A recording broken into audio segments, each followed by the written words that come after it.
I'm Alexandra August. I'm Johnny Kolasinski. And welcome to GoT Thrones, a Game of Thrones podcast. We come at you every single week with reaction recap episodes and analysis for Game of Thrones on HBO going into its final season 8. That's correct. You can find us on Twitter at GotThronesPcast and on Facebook at GotThrones. You can email us at gotthronespodcast@gmail.com, and you can find us at gotthrones.com. And you can find this podcast wherever fine podcasts are downloaded. iTunes, Stitcher, Spotify. Google Play. Google Play. We on them all. Yeah. This week we're going to be discussing episode 1 of season 8, Winterfell, which didn't get a title until probably about 5 minutes before it aired. It was on HBO, so that could be completely be true. Yeah. So shit, guys, we forgot something. Crap. What are we going to call it? I don't know. Winterfell. Winter is coming. We did that. Winterfell. That's funny that Johnny says that, though, that you said winter is coming in that example. That was the name of the pilot. And I think to start, even before we get into the credits, actually, I think we can even start that with the credits. There were a lot of pings to the pilot and the very beginning of this series period. Yes, there were.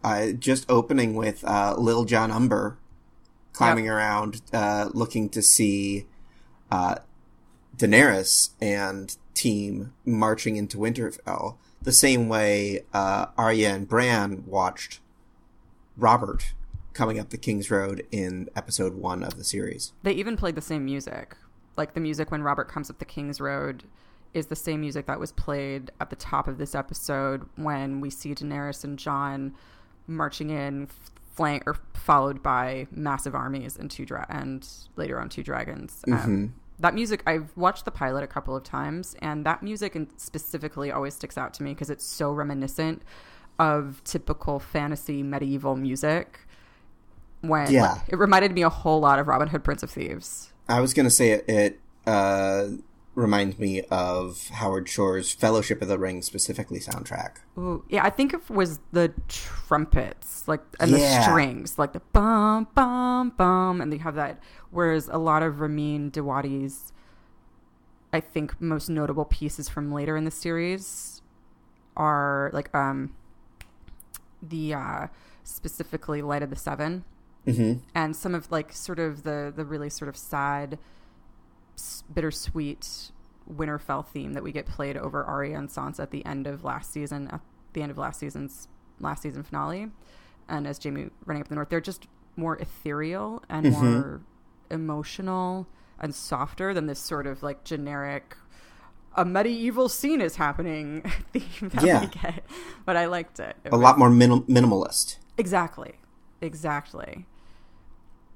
And I always think of that sort of because the music that they play for this procession, the King's Arrival, as it were, which is what we heard again, kind of feels more evocative of the instruments of the time too, or what time they're supposed to be in. Whereas his later stuff indulges more in piano and things nothing the likes of which we would have heard in Westeros. Yeah, that we know of. Right. I mean, for all we know, there's pianofortes all over. A little bit of harpsichords, Tyrion invented them all. There are the best DJs come from Ashai. This is known. It is known. It is known. It's so funny. It's just we cut there's a post-credit sequence and it's Arya arriving in Ashai and it's basically Ibiza. And they've just told all of these myths and tales about it being an acrid waste with black rivers. And Lindsay Lohan welcomes her. Yeah, exactly. She's got an AK-47 full of champagne, which is a deep cut reference to Lohan Beach Club. In that, it's a deep cut in that I think you might be the only one watching it. I am definitely not the only one watching it, but I might be the only person both watching that and Game of Thrones. And I am not ashamed. So yeah, I think we'll be talking quite a bit about the comparisons between the pilot and this episode, because there's a few spots where it really stuck out. Yeah, it's very synchronous in terms of style, and the way certain scenes played out, I guess. So yeah, we'll definitely be getting into that quite a bit. And then also just sort of the bookend things that happen throughout the show as well, because this was also an episode that was full of reunions, and that really laid down the passage of time between both the pilot and where we are now. So we're going to be hearing, Johnny's right, we'll be talking about that quite a bit. First and foremost, though. Yeah. What did we think? At first, I'm on my third rewatch now, and it's grown on me. At first, I was very frustrated. Yeah, at first I was very frustrated that, of course, Daenerys finally arrives, and I've been so excited for us to meet Fire and for Dany to get to Winterfell and for Sansa to be like, hi, this is my house. Like, that's our daughter. This is my brother. And for Jon. Lemon cake? Yeah, exactly. And that was obviously unrealistic and not something I actually thought would happen. You dreamed. Well, I kind of thought that I didn't think there would be this much discord at the beginning. I guess I didn't think there would be this much worrisome discord. I figured there would be some initial problems given how Jon went about bending the knee and how legitimately that would offend and frustrate Sansa, and he did it anyway. I expected there to be consequences from that, but everything in this episode made me very nervous for how this is all going to play out in a much more weighty way than I anticipated. But so at first I was just kind of frustrated. I was like, really? At first that in and of itself made me sad and frustrated, because I was like, great, it's two women fighting again, blah, blah, blah. But the more times I've watched it, the more times I think that everything that happened this week and all of the foreboding feelings it evoked were absolutely right and merited. I liked it as an episode, but I was frustrated. Like, as a piece of television, it was really darn good. Yeah. As a greater piece of the whole, I was a little frustrated that the characters learned a lot of things that the audience already knew. Sam learned that Dany killed his dad and his brother. Jon learned that he's been banging his aunt. Tyrion and Sansa, like, there wasn't a real back and forth. It was just we're back in each other's presence. The only moment of surprise to me was Bran and Jaime, because even though I think we've talked about it on the podcast, oh shit, what's going to happen when they meet, I hadn't thought about that in a year and a half. And so that was that was an okay oh shit moment, but overall it was very weird. Jon's learning Arya's alive and all the other things that I discussed.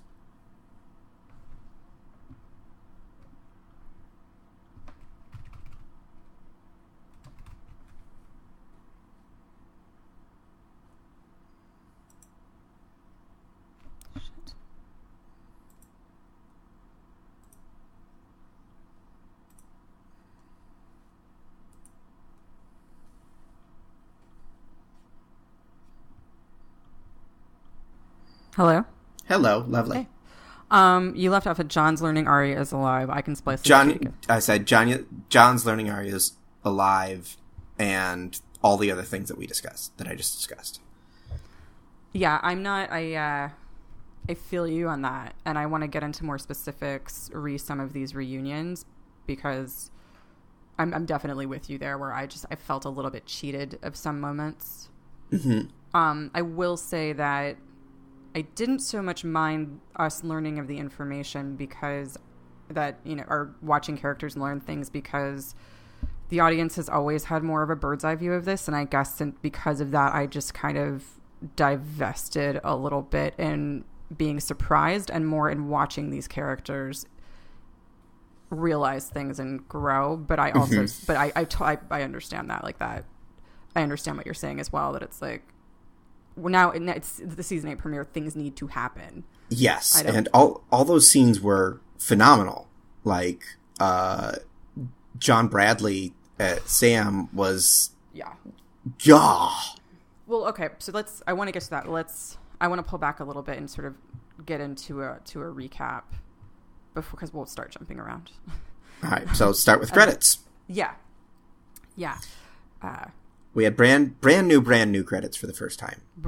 Sorry, I thought you were going to go into, I thought you said brand. I was like, yeah, like not only were our castles different, our locations were different, and we got a new one, and they also, like, everything, even the castles you've seen before looked different.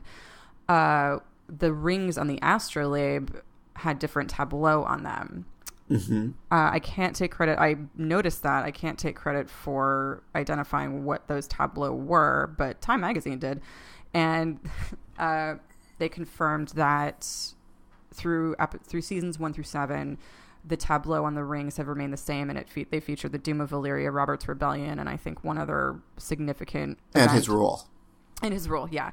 And then these feature, at least the first part features Viserion coming through the ice wall, and I think there's something different on the second one. I just haven't really been able to identify it. In the article, the Time article, they say that there will be things that we can identify later down the line. Okay. Oh, that's interesting. Yeah. So it's telegraphing a little bit. Yep. Cool. I actually, speaking of telegraphing, in the recap that we got in the in the show recap we got before the season premiere started, we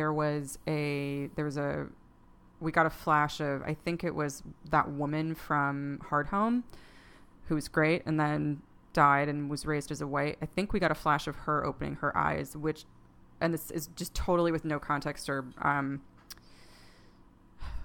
knowledge other than that. I feel like that could have been an indication that a major character is going to be whited in front of us, and it's going to be a pivotal moment. I just thought that was for an understanding of the Tormund scene of his eyes are blue and the scene with Lil Jon Umber. Oh, good call. And so that was this is what we mean when we bring people back to life. Yeah, we haven't done the blue eye thing for both of you that are watching the season premiere right now, but haven't missed the episodes with White Walkers. Yeah, don't know how the White Walkers work. Yeah. I think yours is probably, you're probably closer to the actual truth.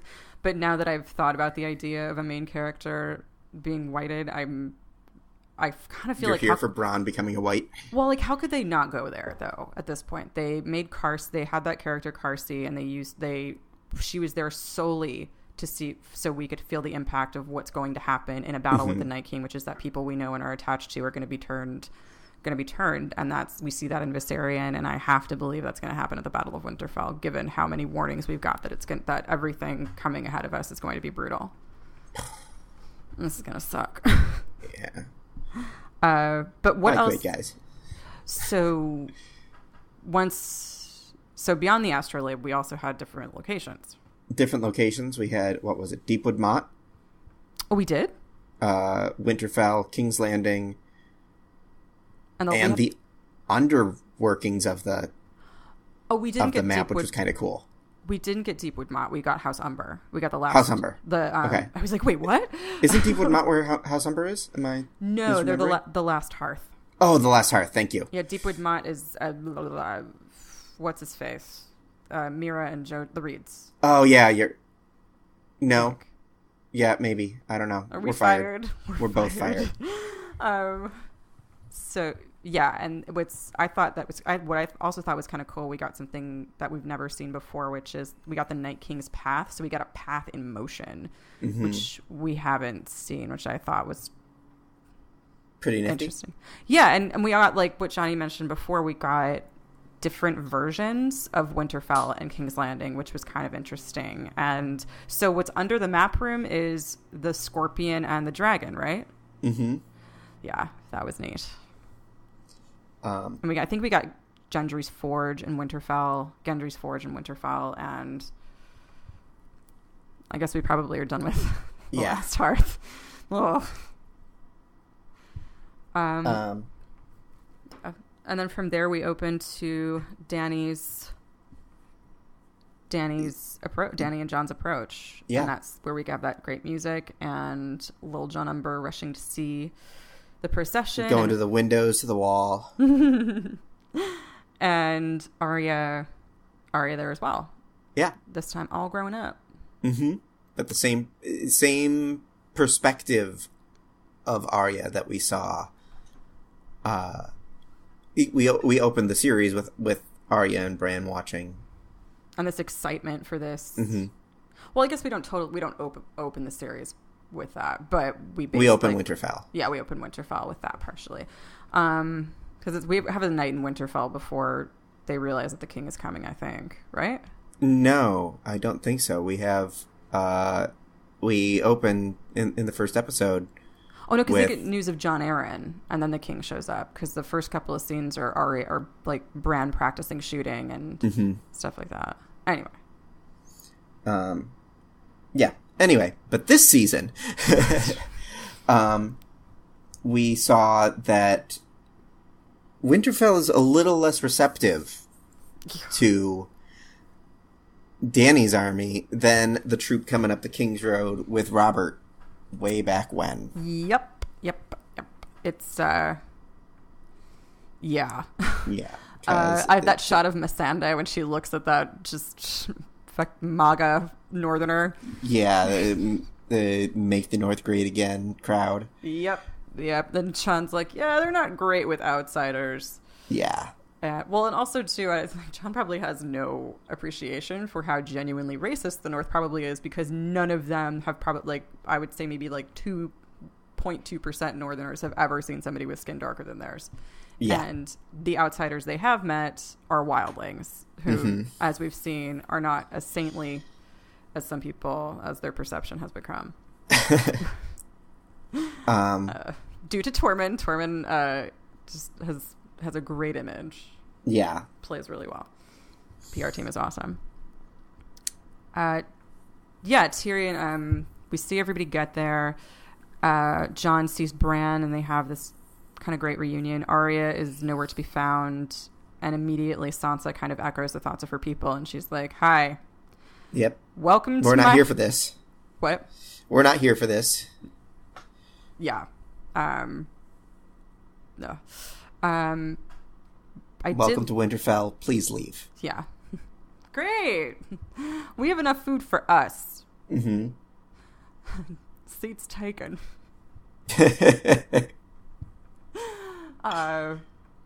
So we cut to the Great Hall when everybody's having this sort of meet and greet with that adorable shot of them calling Lil Jon Umber, and he sticks his head out.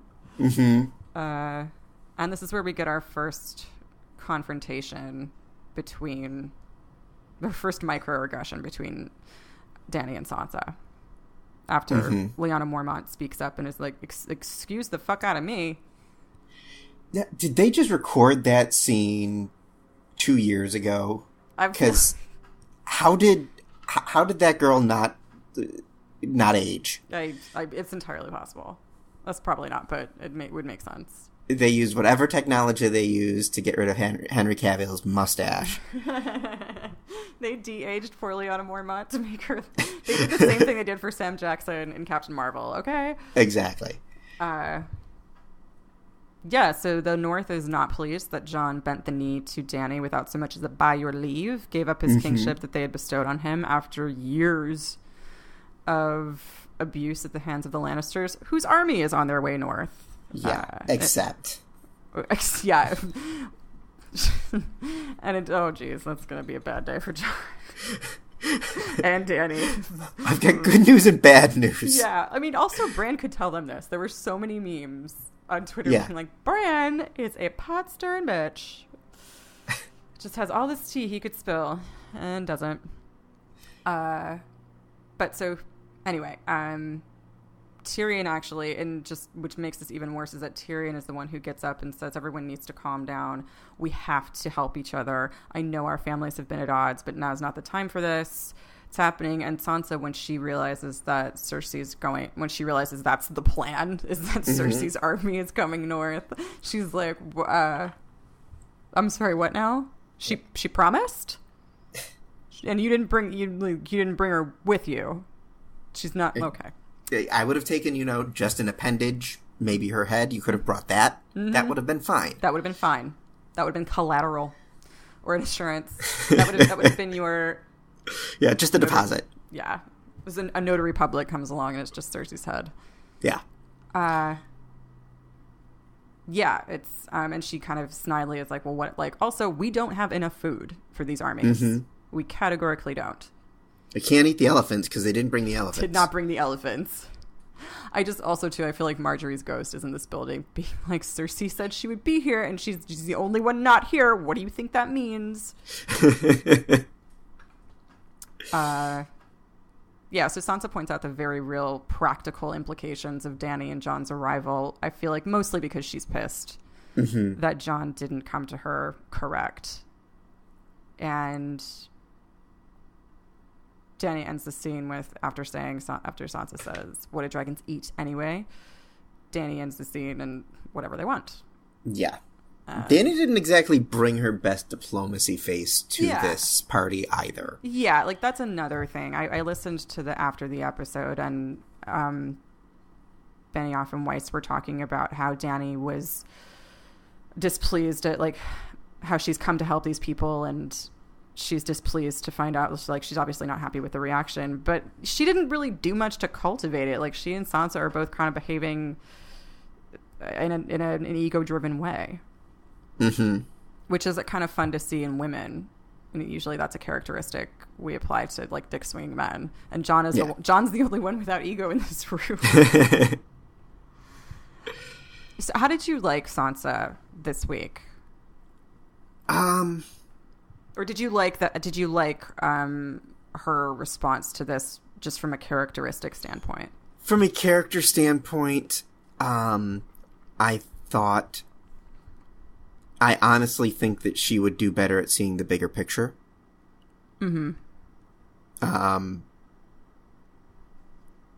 And I didn't need her in Tyrion, frankly. At least not the reunion we got. Exactly.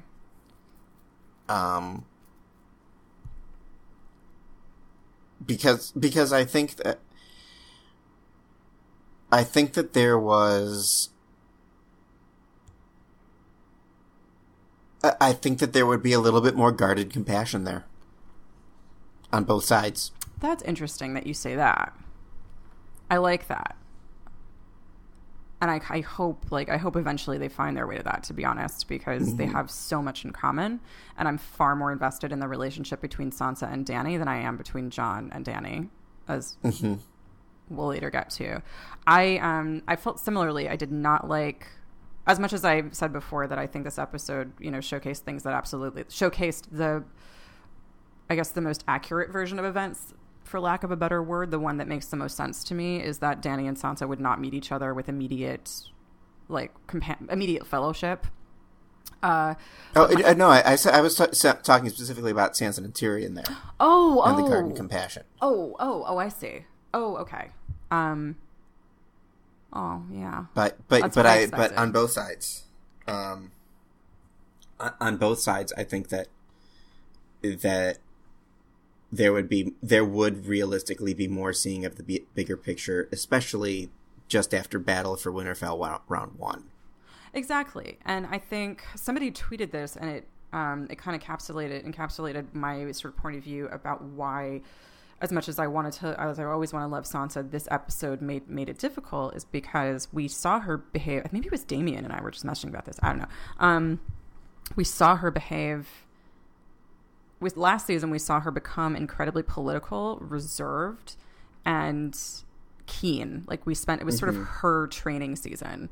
We got sort of Jon's origin story. We got Arya's origin story, and without, in her sort of defeat of Littlefinger, we get Sansa's emergence as this political mind, which I was so excited to see interact with Daenerys, who's also spent the entire show cultivating that.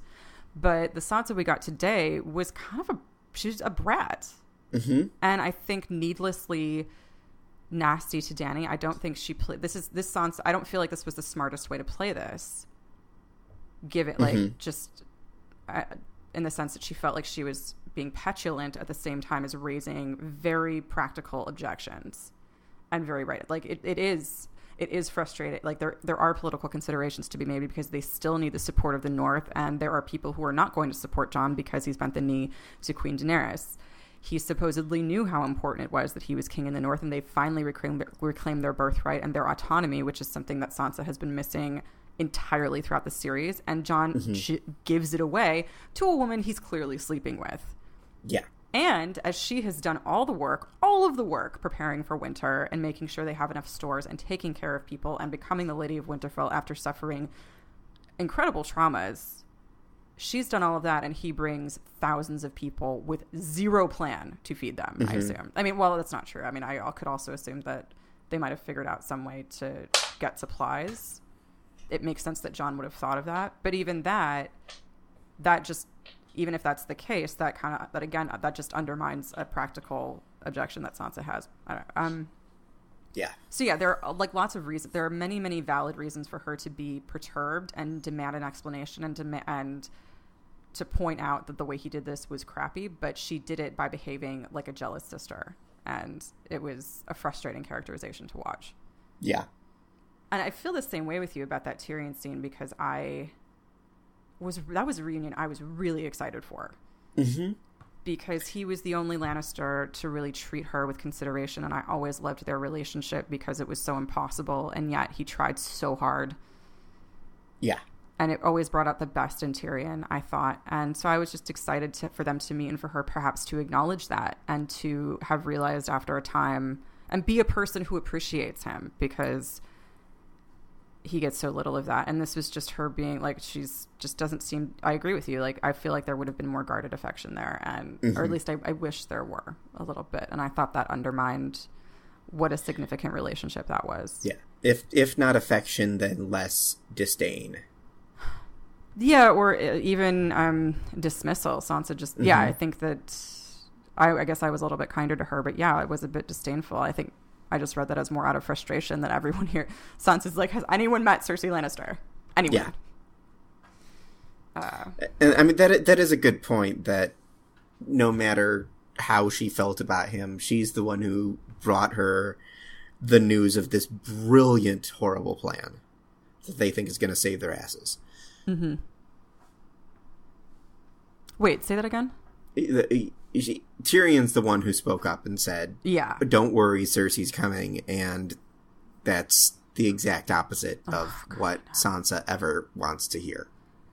And she just, and like, even if Sansa was wrong, I still think she would have reacted the same way and been completely untrusting. And I would have, if she had turned out to be wrong, I would be like, no, that's a really stupid narrative move on the show's part. And so, and I think that they know that. So, or not they know that, but I think that she knows Cersei better than anyone.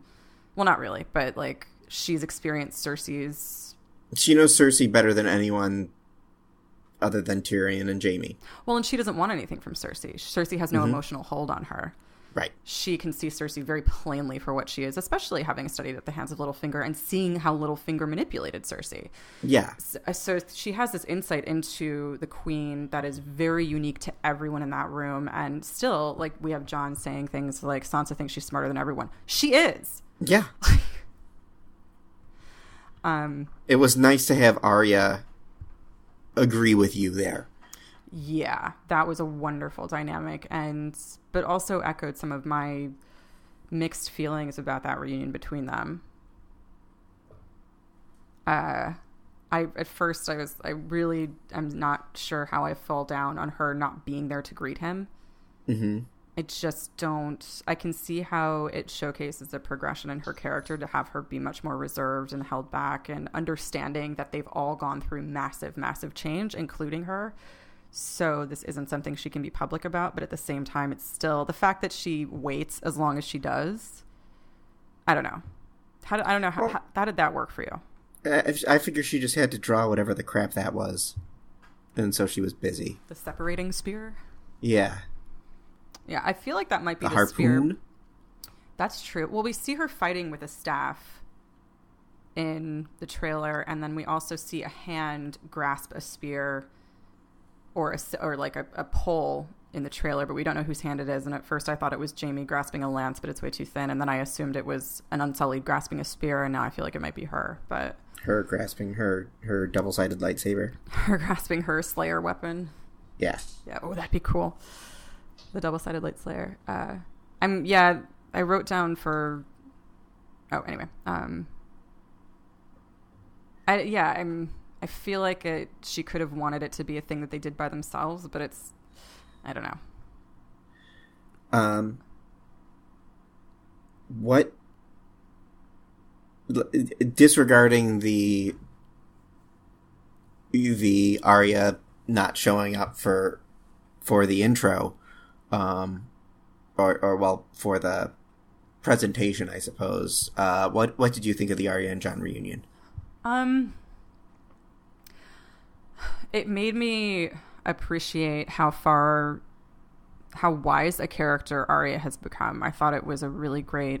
I thought that scene showcased how mature she's become, and it showcased how idealistic and almost more Ned Stark like to a fault Jon has become, or is. I think he was, and just because she points out that she's the one who points out that Sansa. He makes a joke about Sansa, like they probably used to do when they were brother and sister, and she defends him, and he's like, "You're defending her?" And she's like, "Yeah, I'm defending her. Have you met Sansa?" Like, and Jon still feels like, "Hey, I'm your brother. Why wouldn't you trust me? Everything's going to be fine. I love Dany. Dany loves me. I vouch for Dany. We're all one big happy family." And Arya is skeptical of that, and she's not as much so as Sansa is, but she doesn't. I think that's just not her. That she's not as much as that, but yeah.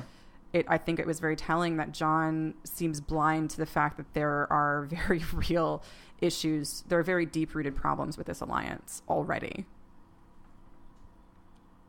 But, I mean... she pulled out her sword and it was silent. I thought of Yes, it was. And that was... But his wasn't. No, it wasn't. What did you think? I liked it a lot. I thought it was...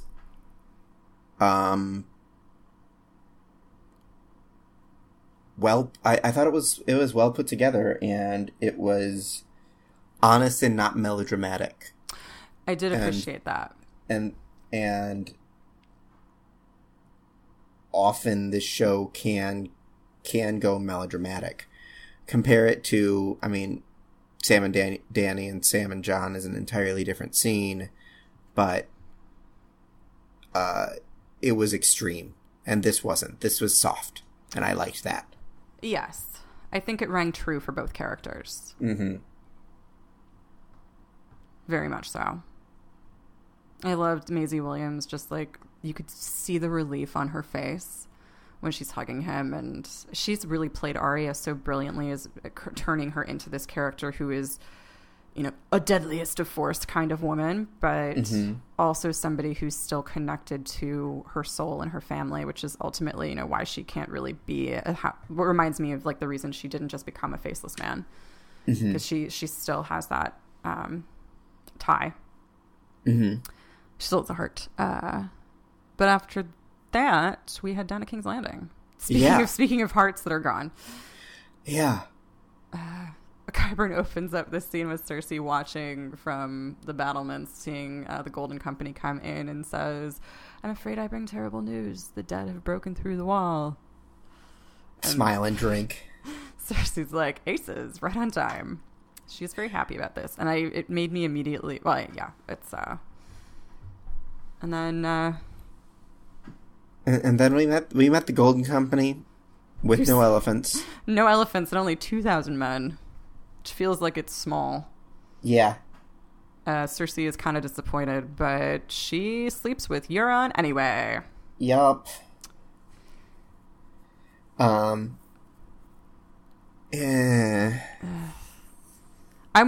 talk about that and their love scene. Yeah. Before we get to. Okay. First of all, you want a whore, buy one. You want a queen, earn her. Is going to be if you can't take me at my worst, you don't deserve me at my best of the 21st century. Oh, God, you're right. I feel like it's also going to be the t-shirt, I drink and I know things. Yeah, it's angry letters go straight to Go gotthronespodcast straight at to Benny Off and Weiss. gmail.com. We didn't write that. We didn't write that line. It's going to be the rallying cry for dramatic girls who hate drama. Oh god, it's gonna be awful.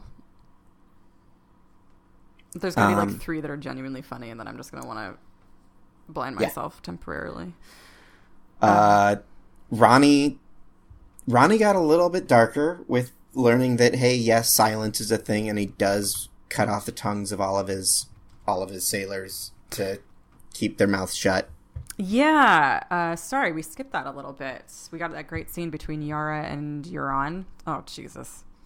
Yara and Ronnie. Yeah, we've never said Yara and Euron together, so that's yet another reason that Euron is going in the dustbin of names that I will say. So Yara and Ronnie have this great scene where he's, goofy sociopath, and so he's bored because he cut out the tongues of every member of his crew and doesn't have anybody to talk to but his captive niece. That scene just needs Stuck in the Middle with You playing. Oh my god, you're right. Because Ronnie Greyjoy is a Tarantino villain in a Peter Jackson flick right now. Oh my god, how fucking dope would it have been if Michael Madsen had played Ronnie Greyjoy? No disrespect to Peter Asbeck, but oh my god.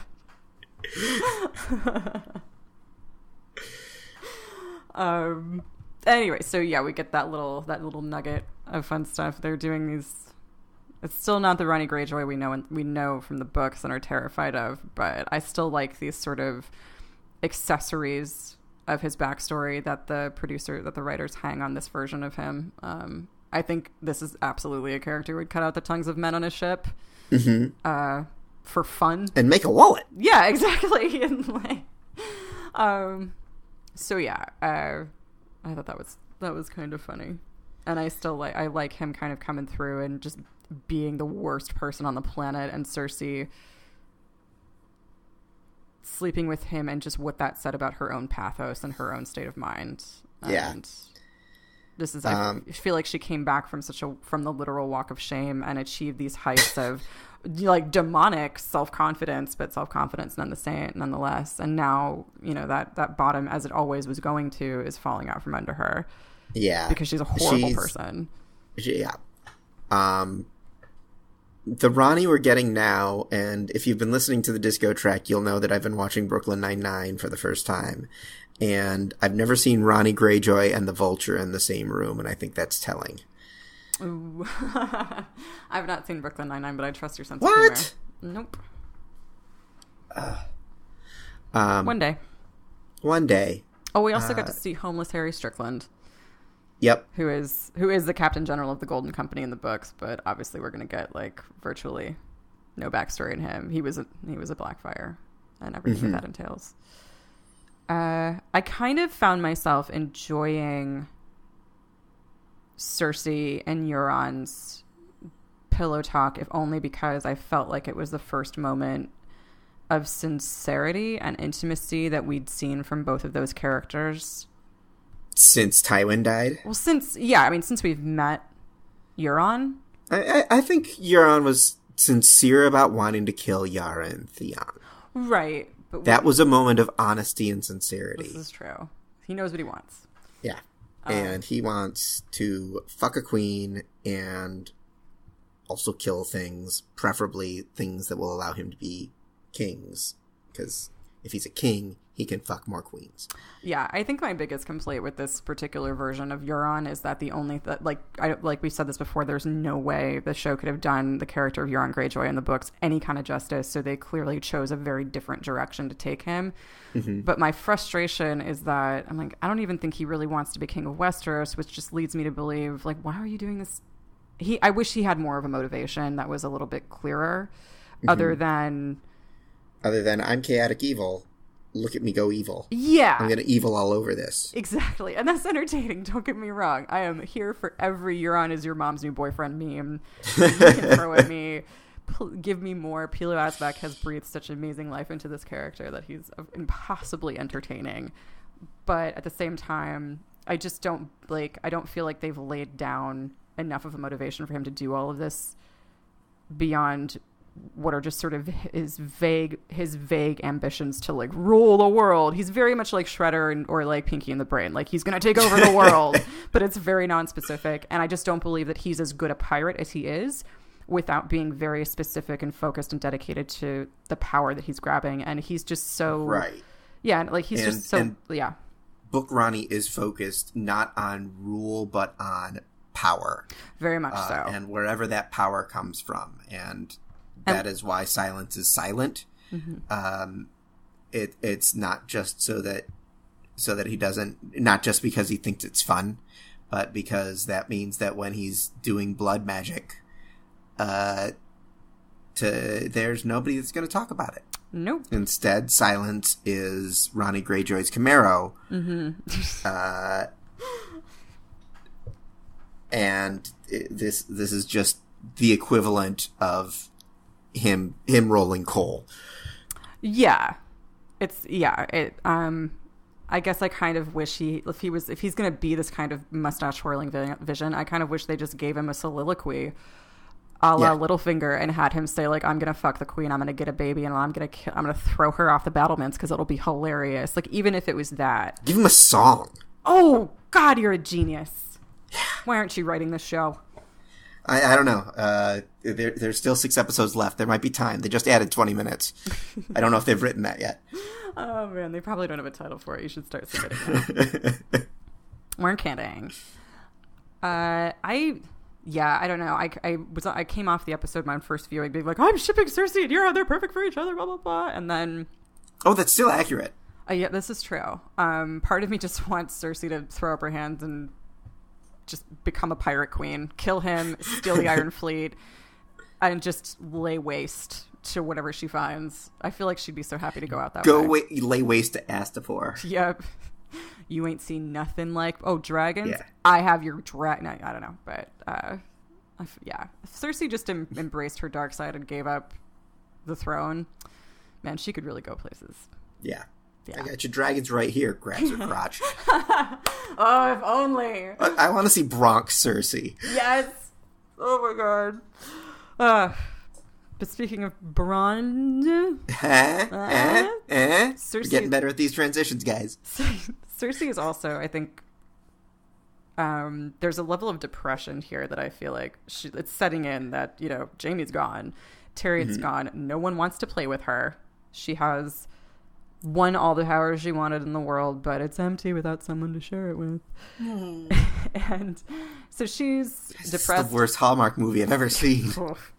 When's she gonna fall in love with the guy that owns the record store? But the guy who also deals drugs to kids.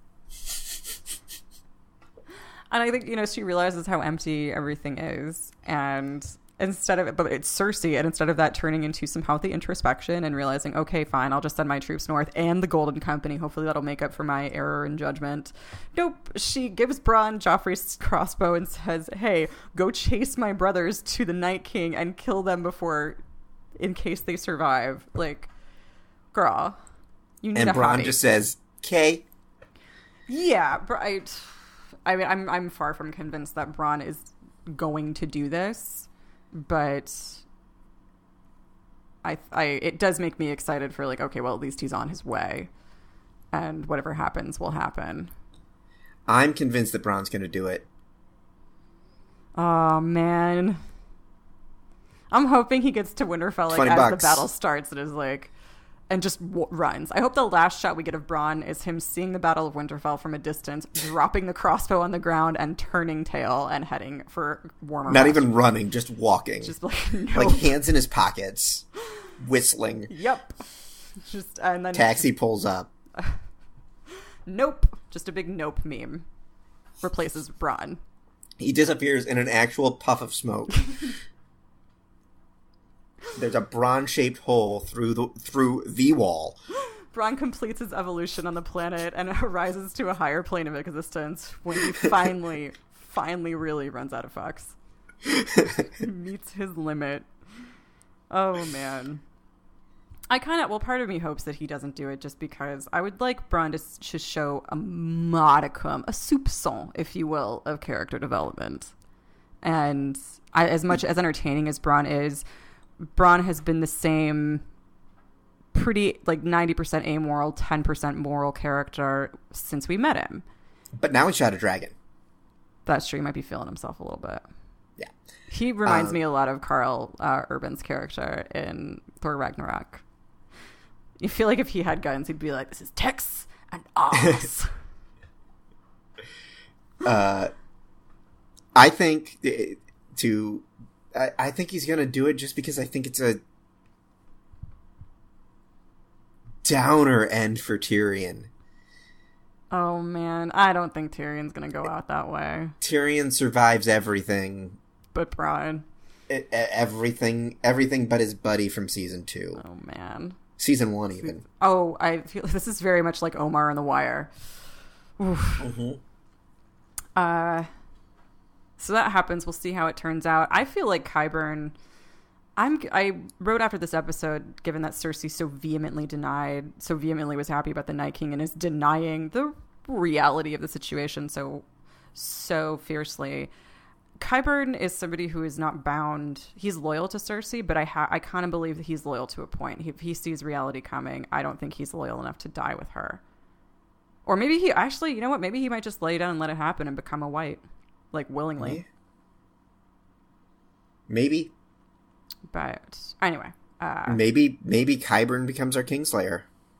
That'd be a weird arc. That would be very strange. Qyburn kills Cersei and then dresses up in her gown and puts on her crown and applies. Oh man, Psycho themes play.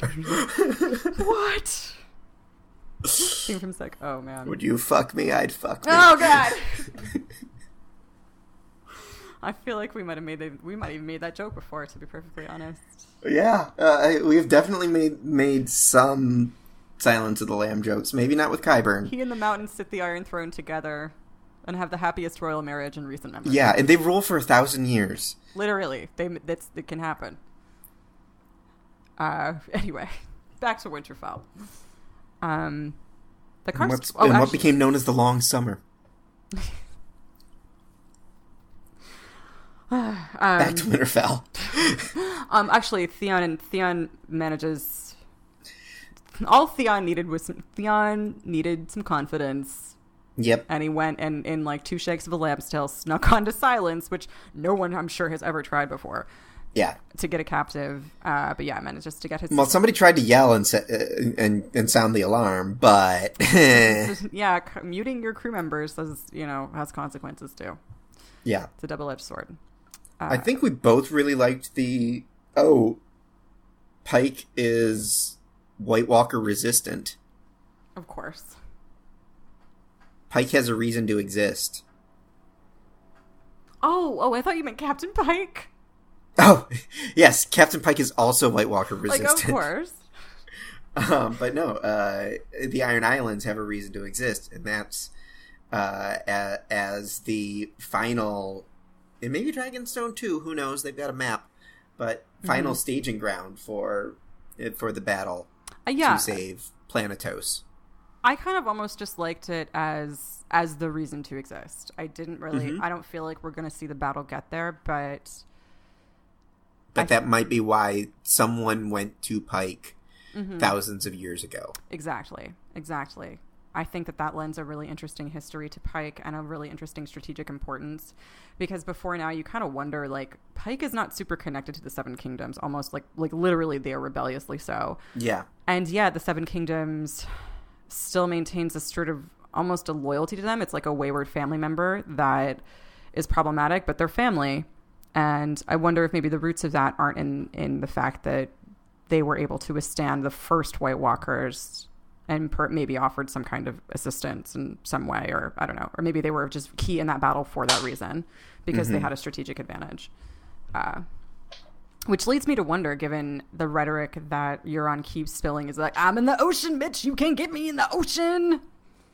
Referring to the White Walkers and the Night King. I feel like the Night King could very easily pull an Elsa from Frozen and freeze water. The man can walk through fire. I do not think warm weather... Or just send giants or send them underwater like he's already done. Yeah, like Euron is far more short-sighted about this, I think, than he should be, which is fitting with the character. And yeah, this is not a criticism of the writing of Ronnie. No, it's really this not. Is on point. Yeah, no, this totally tracks 100%.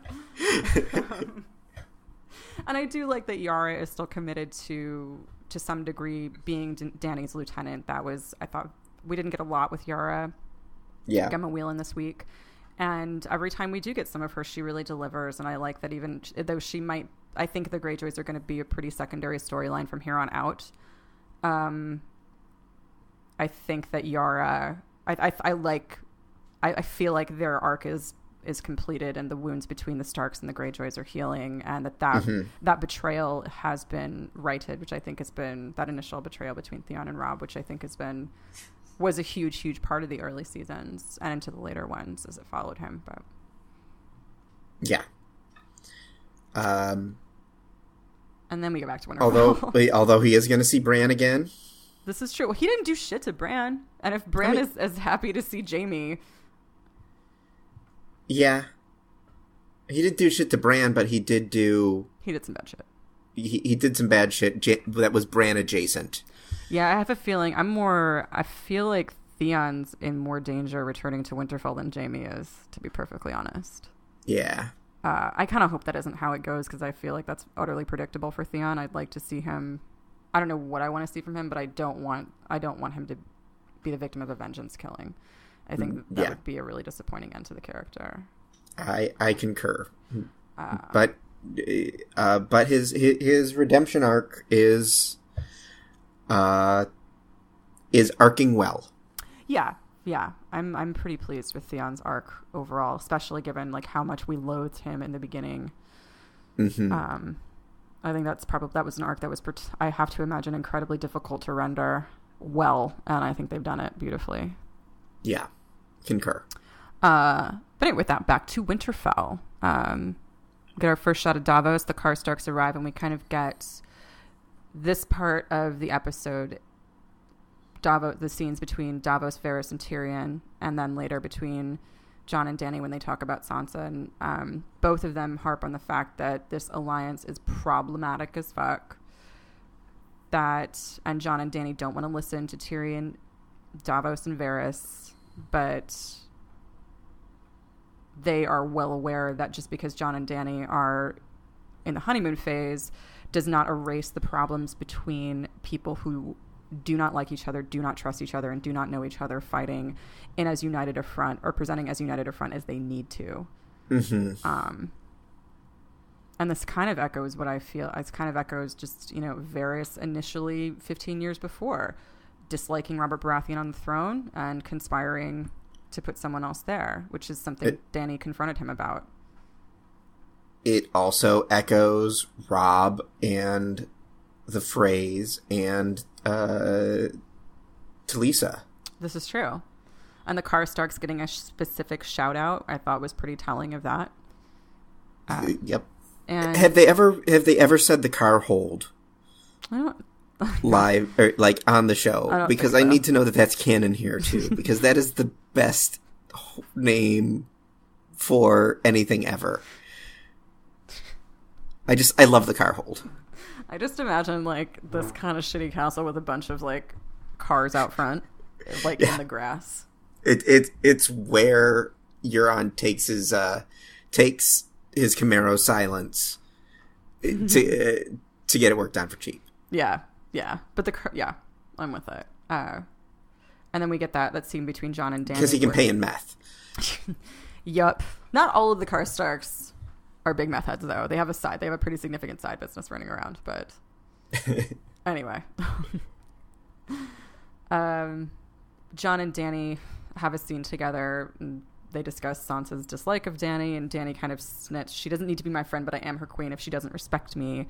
And I feel like that just foreshadows what I feel like is going to be the conflict, which is that Jon is eventually going to see Dany, or people are going to try to make him see Dany as a threat to his family, because if she doesn't, she's sort of, once we see Sam's reaction to her revealing that she's killed the Tarleys, I feel like that's going to be the rhetoric that people are going to spout, which is that if we're not loyal, we don't owe her loyalty. And if we're not loyal to her, she'll kill us. So we should put Jon on the throne instead of her, kind of thing.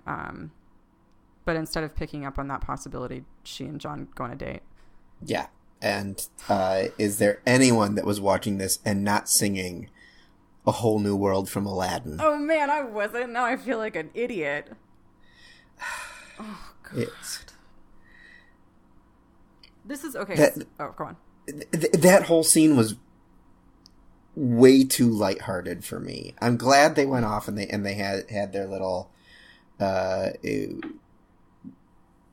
weekend at the seashore. Yeah, but it was just. I know that seeing Jon ride a dragon was a big deal, and it means he's a Targaryen. It's not. It didn't feel like that. It means he's a Targaryen, and it's what we've been building to forever. But Rhaegal might as well have been the stair car from Arrested Development. He got to hop on.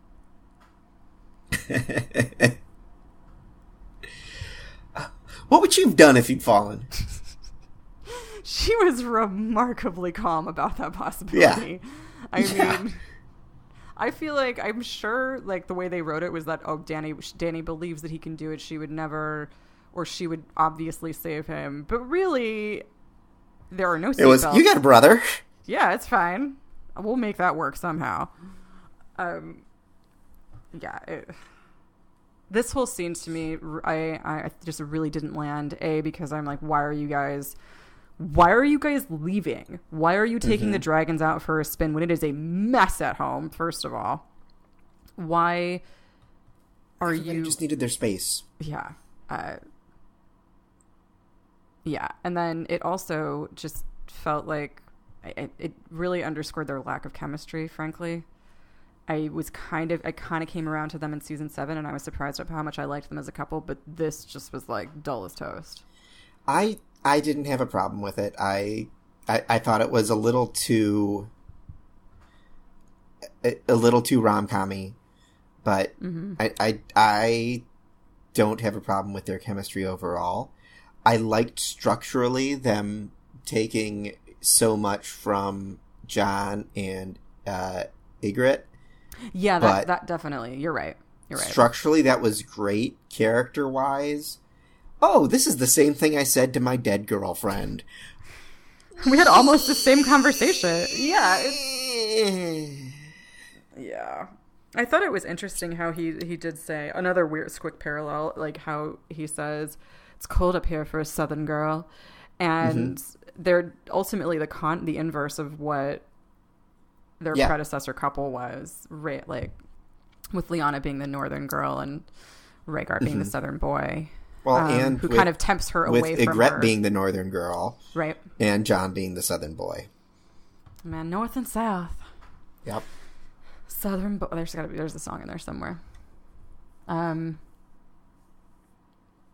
Yeah, this kind of rang to Lisa bells for me, this whole thing. It just felt kind of out of tone and out of character for the entire season, for this series, I mean. Though I do understand mechanically why it's there, because we do need to underscore the relationship between Jon and Dany because it's significant, and I think that there's definitely something to. I was hoping we'd get a little bit more romantic stuff from them, because I think that relationship just needs more establishment. But ultimately, I'm already having a hard time investing in it, so I either hope that changes, or I hope that them being together or not together is not really a factor in the way the story progresses, that we're not meant to root for them to end up together as a couple. I got some bad news for you. There is good news, though, which is normally you'd see in this sort of situation the conflict where Jon has to choose between his family or his girl. And he can choose both, because Dany. This is true. When your girl is family, you're covered. I mean, say whatever you want about incest. It does streamline things. It does. Especially, when you get to the point where you've got web footing. Exactly. Who needs toes? Separate toes. You're just water dynamic. Yeah. Hydrodynamic. Yeah. Gross. So Jon and Dany are doomed. But Yep. in other news, Arya and Gendry meet each other again, and Arya reunites with the Hound, which I was sad about this reunion. I wanted them to like clap each other on the shoulders and be a little bit chummier than they were. But also, again, upon rewatch, I was like, yeah, the Hound was pretty terrible during his time with Arya, and she basically spent a bunch of time trying to be a better version, I think, of that kind of villain, like a more humane killer, I think. So, and the Hound doesn't give a shit about Arya, I think. Not really. Well, that's probably not right, but I don't think that he's just not an affectionate person at all. Yeah. I was hoping we would see a little bit of that, but I guess we're not. And that the Hound gives 2% of a shit about Arya, which is more of a shit than he gives about anyone else. Yeah. But I was really hoping, and I wonder if we're going to see it, like, I feel like his reunion with Sansa would be more... I hope we're going to get something from that. Like, I really hope they'll just get a scene or acknowledgement or like some kind of signal from him that he bears affection or even like or regret for the way that he treated her or what he watched happen to her. I hope that comes out because that's such a dynamic interest. They have such an interesting dynamic. Yeah. And I'm just worried that if it didn't happen this week, it's not gonna. Yeah. I don't know. It's too early to tell. There's opportunity for the Hound to save Sansa. Yeah, like I don't want them to end up together. It's not a romantic thing, but I would be very, very happy if he just once everything is over and he's still alive, just stayed with Sansa and served as like a seneschal or a guard or an advisor in some capacity, and like kind of made a little bit of penance by guarding her when he hadn't before and had let so many things happen to her. That would be a nice bit of synchronicity for me. I feel like that's not going to happen though, because I feel like his arc has become more of a singular one. Yeah. So, though I do still think he's going to survive the Battle of Winterfell, so we can have Clegane Bowl, which is. Yeah, I'm almost surprised that we saw him at Winterfell. Yeah. And not with Team Tormund. Yeah. Yeah. Just because, other than Arya, there's no real reason for him to be there, and lots of reasons for him not to. Yeah, he's not a strategist, and his functionality is questionable to a degree, and there's a lot of people who don't like him there. Yep. And rightfully so. I'll be very interested to see him reunite with Jaime next week. That'll be fun. Yup. But do you think do you think he's going to survive it all? No. I think it's going to mirror. I think Clegane Bowl is going to mirror Oberyn in the mountain, and they're both going to die. But this time, see, that would make me even angrier. If we get Clegane Bowl, Sandor needs to win, or he needs to just disable his brother and walk away, or something. Because it's like, if you're going to tie his arc so directly to his brother, which I think is a total disservice to the importance to the significance of these characters and their resonance, but like, oh yeah, let's make sure that we get, like, they're two big dudes, so they have to fight. He'd better win. Like, I don't want him to die that way. If he dies fighting his stupid brother, that's gonna stick in my craw. People said that about Oberyn too. You know who died? Oberyn. Yeah, but Oberyn had not had such a life of hardship. Oberyn had not done Oberyn hadn't done nearly as much work on himself as Sandor Clegane has, and Sandor Clegane deserves to go out in a better way. I feel like I'm probably wrong about that, or about what's going to happen. How did you like? Go on. No, go ahead. How did you like the scene between Gendry and Arya?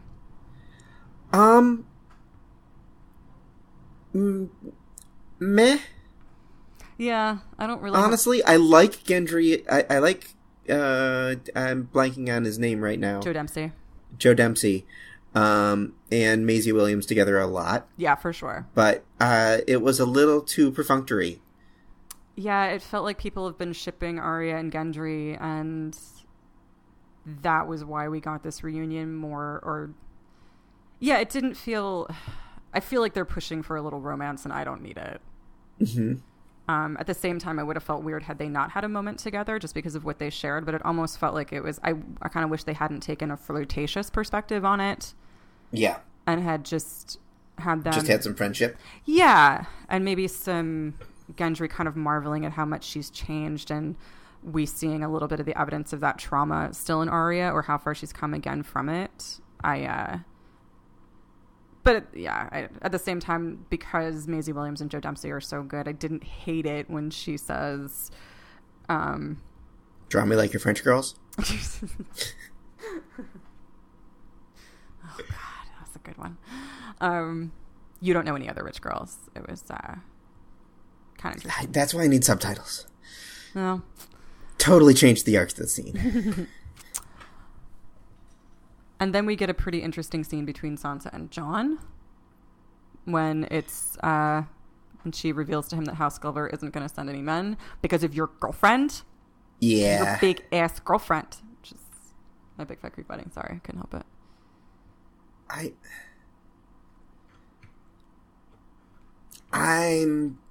I shouldn't be surprised, and the fact that I'm disappointed in the North is not a knock on the writing of the show, but I'm just so disappointed in you guys. I know. You're the ones. You're the ones who should know better. Exactly. You're the ones who are supposed to have practical values about survival. Mm-hmm. And that killed Mance Rayder for not doing this. Mm-hmm. And also definitely didn't get bogged down in petty bullshit. Yeah. Which is exactly what's happening now. This is your winter is here moment. Uh-huh. Well, even... oh, yeah. And you're not preparing for winter. I was going to go with the grasshopper and the ant fable, and then just decided against it. It's all in that line at the top when Bran says, "We don't have time for any of this." Hello, mm-hmm. The Night King's through the wall. Viserys is a zombie now. Like, let's get a move on. Come on, let's go. Why am I the only one moving here? Come on, guys, with a quickness. Metaphorically moving. I'm not actually going to tell you anything relevant. No. Or do anything. I'm going to sit here and wait for that asshole that pushed me out of a tower. Because that's when things are really going to get episodes interesting. Ago. I think I mean, Bran was basically like, I'm going to fill you all with a sense of urgency and then go read a book for a while until an opportune moment. Bran is acting like a day shift restaurant manager. Yep. He is puppeteering all sorts of things. Seating charts, schedules, breaks. Bran right now is just saying that if you have time to lean, you have time to clean. Yep, and then doing virtually no work for the rest of the day. Yep. Again, this is sort of, I liked that Sansa and Jon had this scene because it feels like they are communicating with each other, but it does feel, it feels like that scene in Battle of the Bastards where they have that disagreement before the battle and Sansa just stalks off and she feels, and you question whether or not Jon's really heard her say anything, and he kind of hasn't. Mm-hmm. And I felt the same way here where he just refuses to accept or really acknowledge how far out of line he's been in doing this. He just defends his position. He doesn't really apologize. He doesn't really, which just tells me that he doesn't grasp the implications of what he's forcing on these people who've made him their king. He just seems, and his sort of excuse is that he never wanted that crown, but it's that kind of thinking that got Ned Stark killed. Which is that, well, mm-hmm. I didn't ask for this position and I'm going to do it. And so I'm going to do what I think is right. And it's like, well, that just because you didn't ask for it doesn't mean you shouldn't, you can't, you aren't still bound to it. And should listen to people around you. You can't just do your own thing in protest of being handed this responsibility. I don't know if that makes sense, but now he's going to double down on it. Yeah. Because he's got to be even more nettier. Mm-hmm. I don't know. I just hope this stuff doesn't continue past next episode. I feel like it will, but then again, it'll continue until the episode after the battle for Winterfell. I think, yeah, just even when Sansa says, do you bend the knee to save the North or because you loved her? When that, like, she's... Didn't you to do both? Yeah, like, what, are these things mutually exclusive? I can bang my aunt and my girlfriend. I think it was sort of frustrating, but I guess realistic in the sense that, again, Sansa and Jon come together, they communicate, but they don't. Mm-hmm. And it felt like some of the anger is gone, but it didn't really feel like the scene resolved anything between the two of them. Yeah. And I think we're just going to see more of that as it infects their relationships, especially now by the end of the episode, Jon's position in this whole thing is drastically changed. Mm-hmm. And then it's the most excruciating and best scene in the show. Sam. John Bradley, I know you can't get an Oscar for this because it's not a movie, but we can change the rules. He deserves a Best Supporting nomination for this. He deserves a Tony. He deserves a Grammy. He deserves an EGOT just for this scene. Yeah. Obviously, the scene we're referring to is the confrontation or meeting, really, between Sam, Dany, and Jorah. Jorah's all excited to show Dany his new friend who helped him get through grayscale. And they're like, oh, hi, I'm Sam. Charlie? My name is Charlie. And then it gets very horribly, tragically, I was going to say awkward, but that feels like making light of the situation. Sam finds out that Dany burned his father and his brother. And not, like, it trickles in, too. Yeah. You really see it. You see you see the realization in Sam's face. And John Bradley just played that beautifully. And the fact that they had him, the fact that they went with his father and then his brother at the same time, or at different times, was just... Yeah. Oh. I could see in a Robin Hood Men in Tights of Game of Thrones, I could see Sam playing exactly the same way and Dany just 10% over the top and it being hilarious sad as opposed to just gut-wrenching. Oh my God, it was just... And especially given how well we know Sam and how problematic those relationships were. But Sam is a good enough guy and such a wonderful soul that of course he would be sad to learn that his father died a miserable death. And even more so his brother. It just... Yeah. It really just... He was okay with... He was okay with Dickon. Exactly. And he obviously had far more serious issues with his father, but Sam, I feel like, had found some peace with that by stealing Heartsbane and going north and becoming his own man, which I think he kind of knew his father could not have an objection to. Mm-hmm. Or at least, like, that was I think Sam knew in his heart, even if his father couldn't recognize it, that he was as much of a man that his father wanted him to be. It just didn't look. His father just was incapable of recognizing that. I think Sam had found the confidence that was true, and just to find probably never expected to see his father again, but to learn that they died this way is just... Yeah. And poor Jorah, and just is like, oh, this does continue, to me to say that there's no reason we needed Jorah after season 5. I'm enjoying it, but kind of, I don't know. I just wrote an article on Jorah Mormont for Fandom, and I mentioned at least twice, Jorah's got 9 lives. Yep. Inexplicably so. And I think there's been a lot of, I think this is always a common theory that Dany's going to be the great villain of this series, and I still don't think that's wrong. I don't think that's right, but I think that they've been threatening her getting a little out of control in a real way with consequences for a while now, and I think it's going to... We're coming to that. We're coming to that. She's going to come at the Glovers. She's going to, I think she's going to have to face the fact that she screwed up and did something tyrannical and awful, and something that she basically swore up and down that she was not that kind of monarch. And I think she'll have to deal with the fact that no matter what she does or says to Sam, Sam will always see her that way.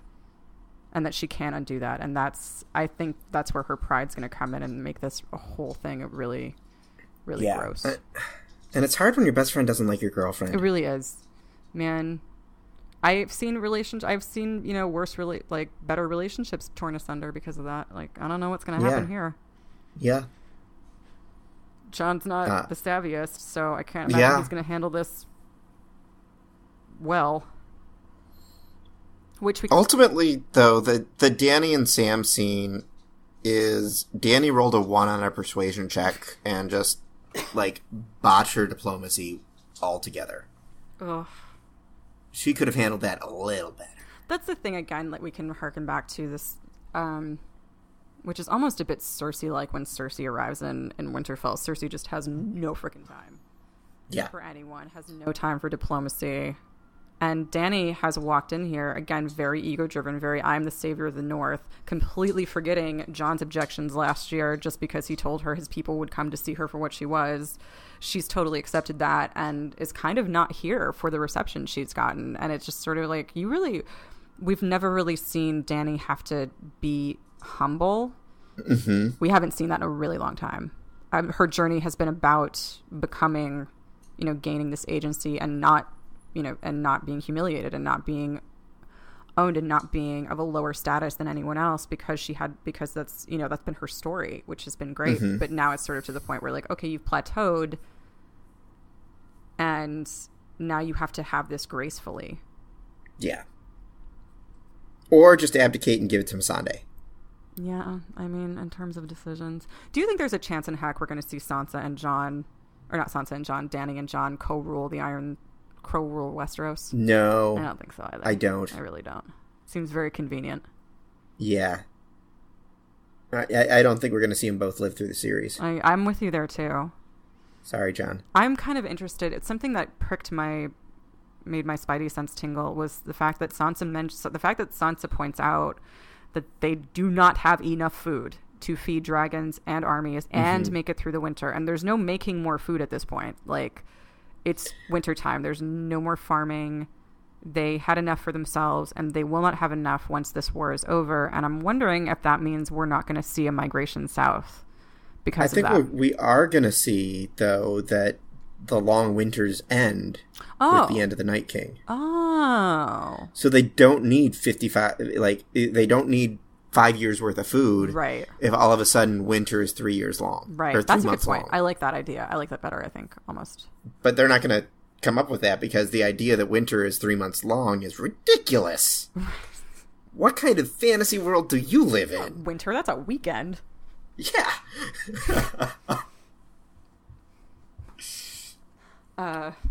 Old Nan rolls up in a Cadillac Escalade. Like, coming back from Florida. There were babies born who didn't see the sun. Get out of here with your 3-month winter. Babies born and died didn't see the sun. And then we finally get, after that excruciating scene, we have our conclusion, which sees Sam telling Jon a huge truth. Yep. And the Night's Watch finding House Umber and Jaime arriving at Winterfell. I loved the scene between Sam and Jon, but I almost wish we'd gotten it last season. Me too. Because it was impossible for it to live up to the expectations after 18 months. Yeah, I did. Watching inside the episode, Benioff and Weiss spoke to the fact that, like, well, they're learning something that the audience has already known and is known for a long time, so that's why we focused on Jon. And we didn't focus on Sam telling him. We put the camera on Jon. And even with that, I'm still like, this is such a major, major revelation. And it just, I feel like this is as complex as this reveal could have been without it turning silly. Like, you can't go soap opera and have Sam in Winterfell for weeks and not telling Jon and finding reasons not to reveal this. I would have been really upset had they delayed it, or tried to build up to it. But in an effort to increase the resonance, but at the same time, because this is the best and the simplest way to tell this is the best way, it needed to be a cliffhanger and stand on its own rather than come 2/3 of the way through an episode where a lot of other stuff happened. I I will say that Jon's reaction was the one that I didn't expect. How so? Because it was basically, who cares? I'm Ned Stark's son, no matter what. And I'm Ned Stark's son. I don't want this. That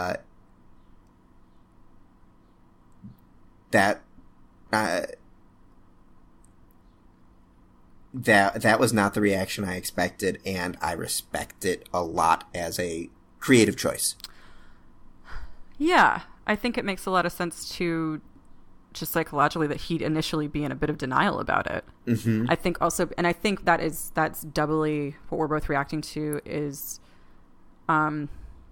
buttressed by the fact that not only is he learning this, he's learning this from Sam, who has viable reason to hate Daenerys and to call her leadership into question. I think that 1-2 punch of learning this fact about Daenerys that he really probably wishes he didn't know, coming at him from the person he loves more than Daenerys, and learning that he is now her direct rival, or she could possibly see him that way. All of that, and that she doesn't deal well with that. Exactly, that she has a temper, which he's seen. I think that all of that short-circuited Jon Snow, and he is just like, la la, this is not happening. We're not going to see Jon Snow until episode 4. He's just going to be hanging out in the crypts. Drunk, I'm done. I am done. He'll be the ghost of Winterfell. Yeah. Because it won't be Ghost. No. Speaking of which... Where the fuck is Ghost 2019? Oh, my favorite dragons meme is now, what do dragons eat? Danny just says the VFX budget.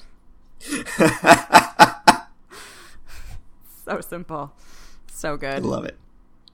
I thought that one thing that I really didn't expect from this episode, and I'm kind of ashamed that I was so completely blind to it, but one of the reasons I loved the Sam scene, and I loved the fact that it almost immediately preceded him telling Jon about Dany, is that I did not occur to me that it didn't occur to me to draw a connection between the way Daenerys treated the Tarleys and the way Jon had treated similar people, and it did not occur to me that Sam would be the bearer of that message and be the one to make that point.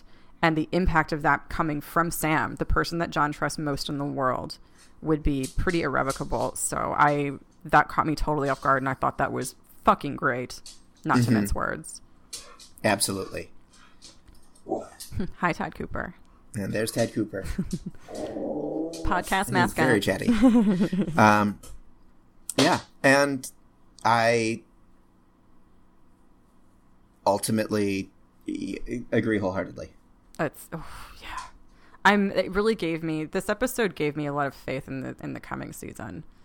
That we're gonna get that even if it's problematic, we're gonna get good stuff, like good scene work, really, really good chewy drama, as opposed to just sort of this excitement, money shot production value, which we're also gonna get. So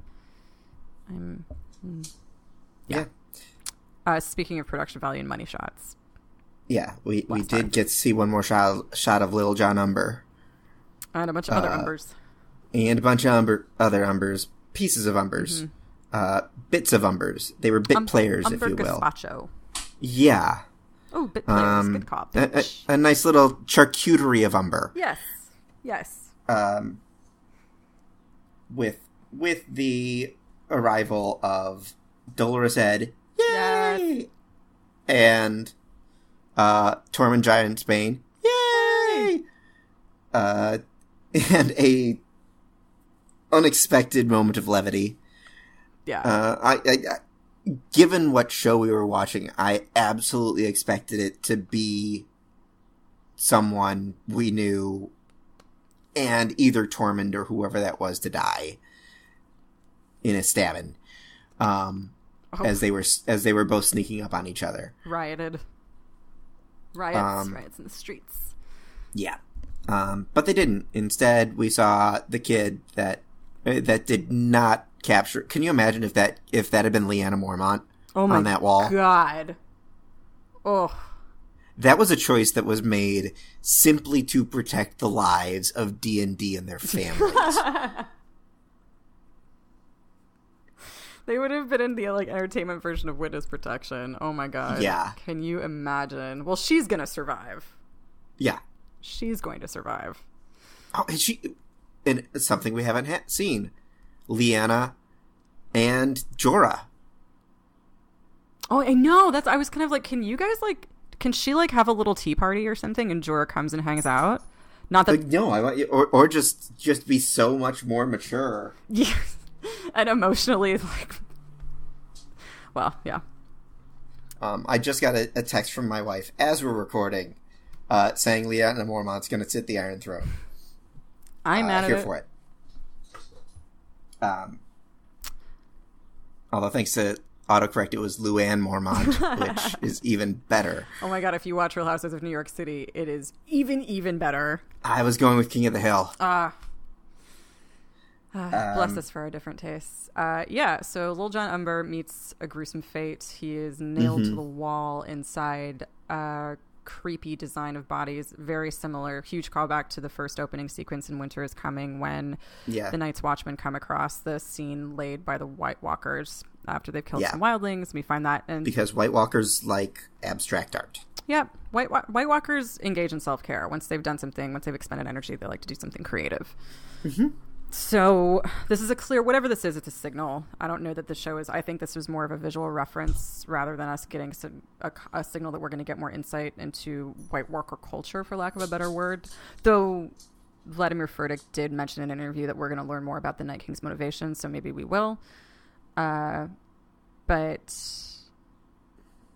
yeah. So I hope that episode is the one that they extended by 20 minutes. So too. And it's just him sitting in a leather chair telling you his history.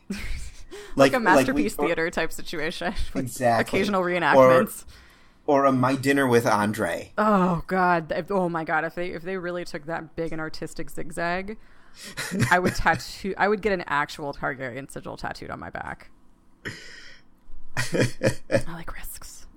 I feel the same way about the potential for Ash Tyler to like rip off his mask and reveal himself to be Harry Mudd at the end of season 2 of Star Trek Discovery, or just be a Harry Mudd controlled android. Yep. So yeah, poor Lil Jon Umber is not going to bring the rest of House Umber back because the rest of House Umber has presumably been absorbed by the Night King, and instead of a little girl zombified, as in Winter is Coming, we get this little kid, and he screams before Beric lights him on fire. And I don't know if that's gonna I don't think that's gonna do the thing where it like gets the Night King's attention. I think it was just a hi, we've been here sort of thing. Yeah. But now it's revealed that the Night King is between, we see all the characters. I think this is more the information that we already knew. The characters are like, oh, he's on his way to Winterfell and he's headed south. Yeah. And he's between us and Winterfell, but he's walking, and if we can double up on the horses, then we should be fine. Which makes me think that the horses aren't going to make it, and I don't know. Maybe, I don't know. They still have Bran, so it doesn't matter. Like, yeah.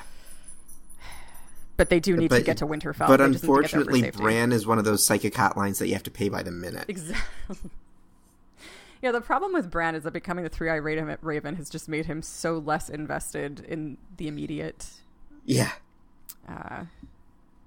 And then finally, probably, this is what I wanted to feel once we get back to Winterfell. This is what I wanted to feel from every other reunion on this show. Yeah. I wanted to get this sense of chill from Arya and Gendry, from Arya and Jon, from Arya and the Hound.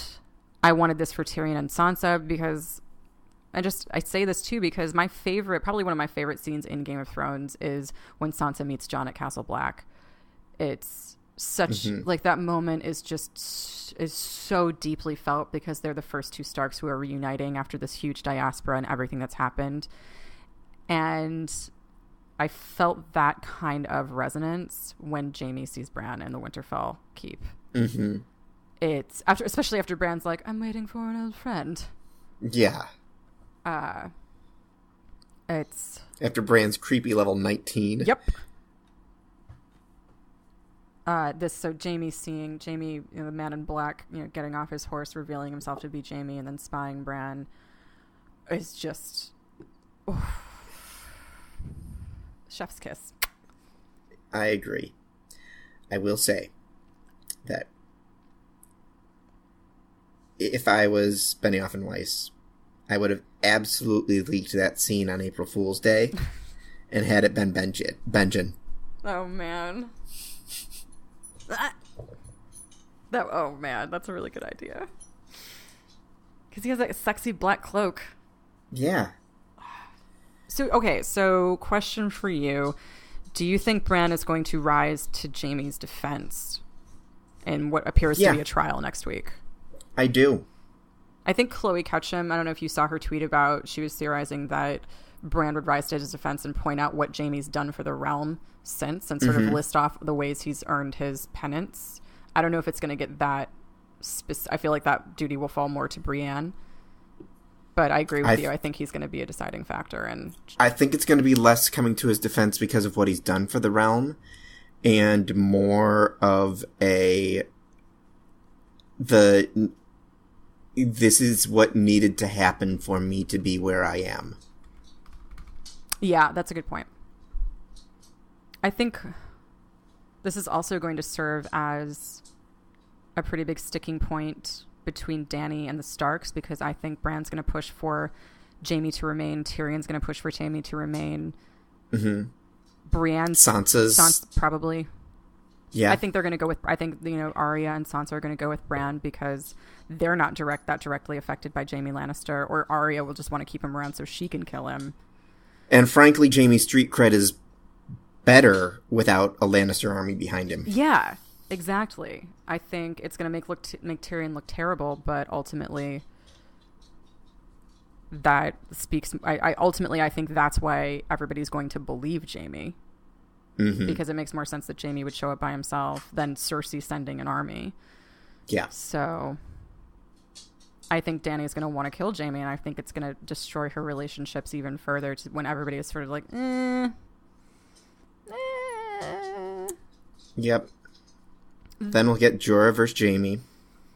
Though even too, Dany has shown awareness about what a horrible person her father was. So maybe she'll be angry, but come to some peace with that. Yeah. Just seeing this poor guy. She did learn this episode that queens can give pardons. That's true. She did not know that before. If she'd known that. I didn't think about that just now. You could do that? That the first thing Sam Tarly said was, I could use a pardon. Wait a minute. Then, if his dad knew that. Oh, man. Yeah, I just, I don't know. Yeah, I'm just makes me more excited just for all of these complicated people to come together and try to impossibly work out their stuff. Yeah. I was going to say something about... no, it's gone. I don't know. I don't know if I have anything. I guess what we're going to see... Do we have an episode title for next week? I haven't looked, but it's this week? Doubtful to me.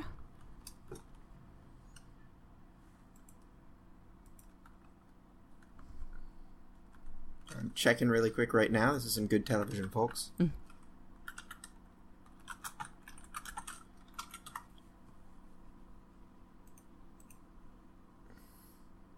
It is called TBA.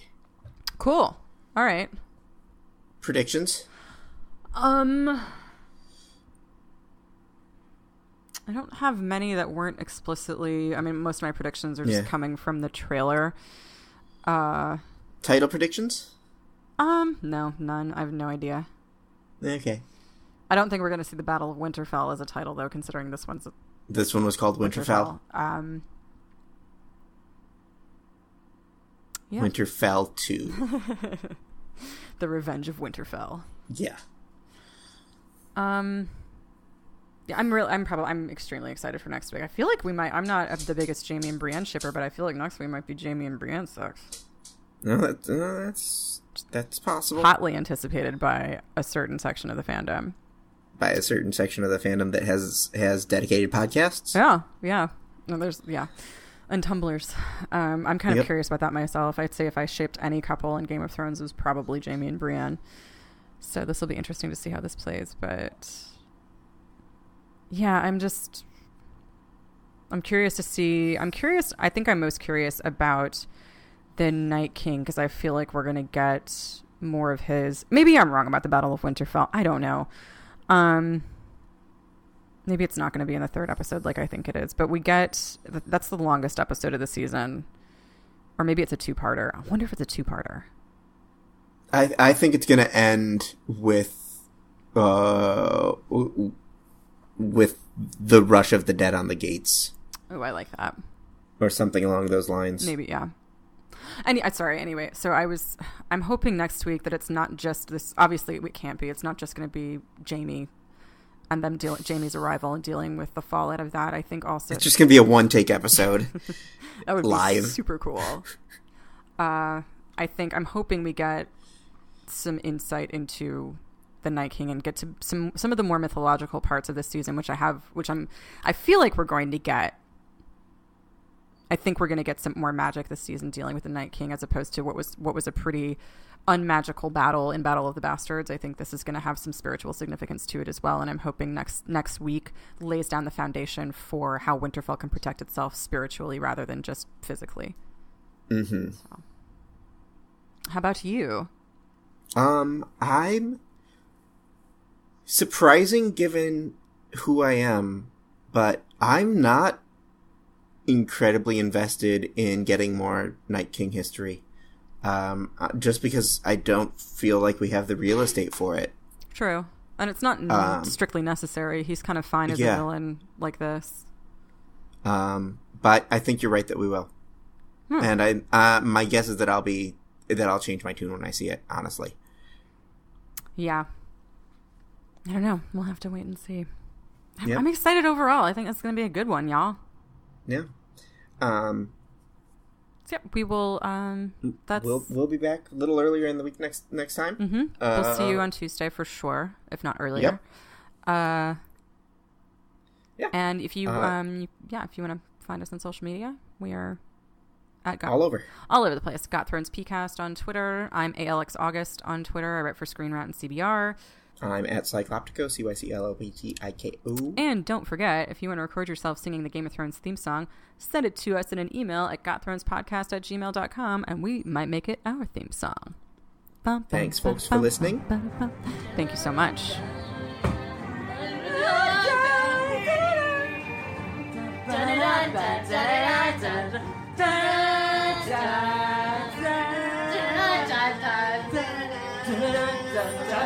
da da da da